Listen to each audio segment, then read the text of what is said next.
Before we proceed, please note that this video is made by AI, but all the content is manually researched by our team, and it's not AI generated. Here in this video we will talk about the Valorant error code G3D11.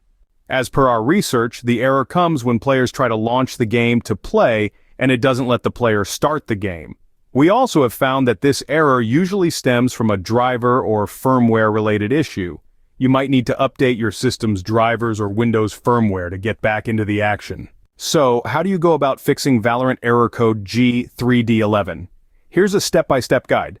First, try giving your device a restart. This simple action can often resolve a multitude of issues, and it's always a good first step.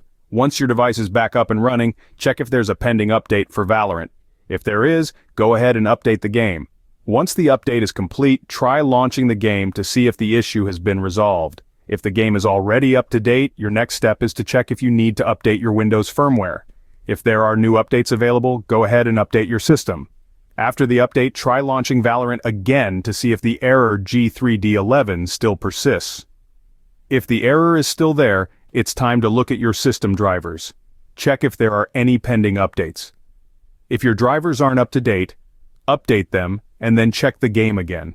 If your drivers are already up to date, consider uninstalling and reinstalling them. To summarize, here are the steps you need to take to resolve the Valorant error code G3D11. Restart your device. Check for and install any updates for Valorant. Check for and install any updates for your Windows firmware. Check for and install any updates for your system drivers. If the drivers are up to date, try uninstalling and reinstalling them. If you like this information, don't forget to subscribe. It will be a great support. And for more tech updates, visit queries.com.